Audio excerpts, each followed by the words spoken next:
আমি রান্না করব ডাল দিয়ে আম। মসুরের ডাল দিয়ে আম রান্না করব। তার জন্য মসুরের ডালটা আমি কী করেছি, সুন্দর করে সিদ্ধ করে নিয়েছি। নিয়ে যতটুকু ডাল করব ঠিক ততটুকু পানি দিয়ে বলক দিয়ে নামিয়েছি। নামিয়ে আমি এখন পেঁয়াজটা ভেজে নিচ্ছি।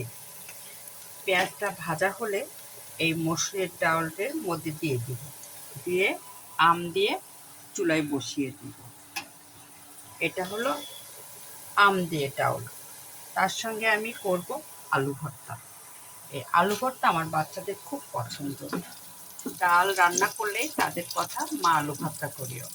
এই জন্য আমি চিন্তা করেছি আজকে আমি সন্ধ্যায় খাবো আলু ভর্তার ডাল আর হলো মাছ ভাজা।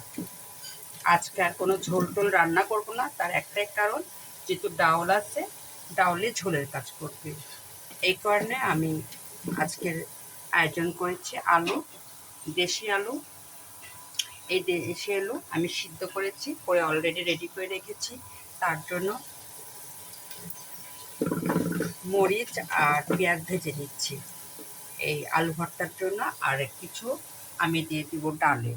এই ডালে দেওয়ার পরে আমি আম দিয়ে ওরা আমি চুলায় বসিয়ে দেবো বেশ কিছু সময় নিয়ে, যাতে ডাউলটা সুন্দরভাবে ফোটে, বলক দেয়, তার সঙ্গে যাতে আমার আমটাও সিদ্ধ হয়ে যায়।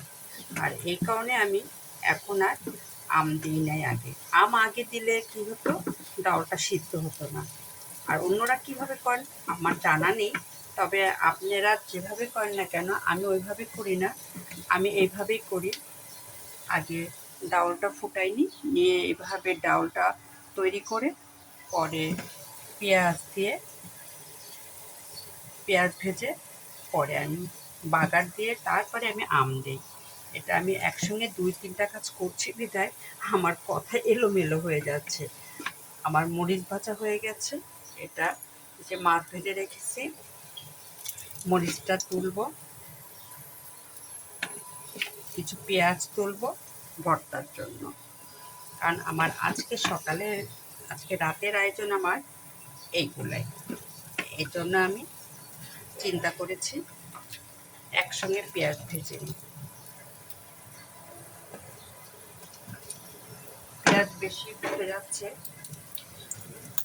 আমি চুলা দিয়ে হাত দিয়ে নামিয়ে ফেললাম, উন্না দিয়ে ধরে ফেললাম, কারণ পেঁয়াজ বেশি পুড়ে গেলে ডাউলটা দেখতে খারাপ লাগে। তারপরও পুড়ে যায়।